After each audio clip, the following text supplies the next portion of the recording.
इसके पीछे कहानी क्या थी? क्यों छल किया दुर्योधन के साथ श्री कृष्ण ने, और क्यों भीम ने गदा युद्ध के नियमों को तोड़ के उसके जांघों पे मार मार के उसे मार दिया?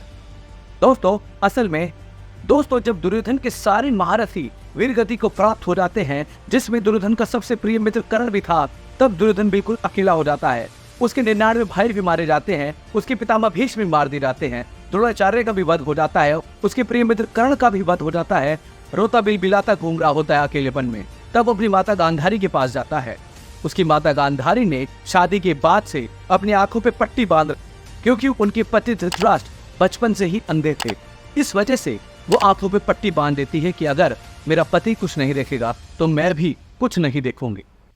लेकिन गांधारी की बंद आंखों की दृष्टि में ऐसी ताकत थी जो कि दुर्योधन को अमर बना सकती थी।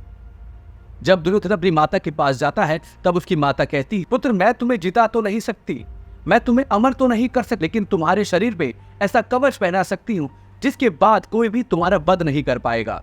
वो कहती है कि जाओ पुत्र, स्नान करके मेरे पास आना और नग्न अवस्था में आना, ताकि तुम्हारे शरीर पे कोई भी वस्त्र और कोई भी चीज ना हो, ताकि जब मैं अपनी दृष्टि तुम पे डालूं तब उस दृष्टि से तुम्हारे शरीर पे एक ऐसा कवच आ जाए, वज्र का हो जाएगा और तुम्हें कोई भी मार नहीं पाएगा।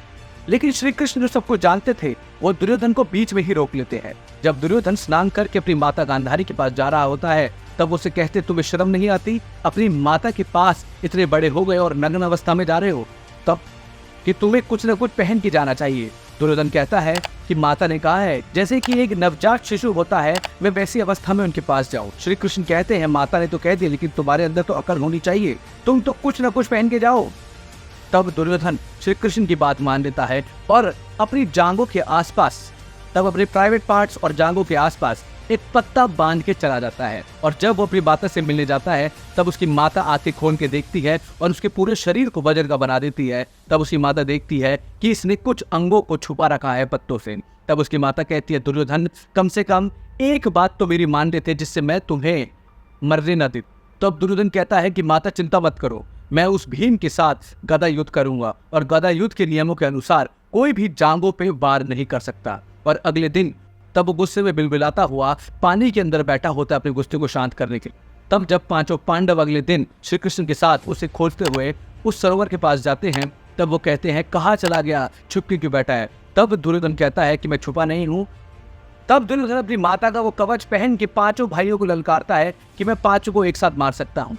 तब श्री कृष्ण कहते हैं कि नहीं, पांचों को नहीं, एक को ही चुनो, हम युद्ध के नियमों के साथ ही लड़ेंगे। तब वो भीम को चुनता है, क्योंकि भीम भी गदा युद्ध में दुर्योधन के समान ही शक्तिशाली और बलवान होता है। उन दोनों के बीच युद्ध होता है और दुर्योधन बहुत ही आसानी से भीम को मार रहा होता है। तब श्री कृष्ण उसे इशारे में उसकी जांघ की तरफ इशारा करते हैं कि जांघों पे मारो, और तब भीम उसकी जांघों पे मार मार के तोड़ देता है और उसे अधमरा करके छोड़ देता है। और श्री कृष्ण जो सच का साथ देते हैं, वो पांडवों को जितवा देते हैं।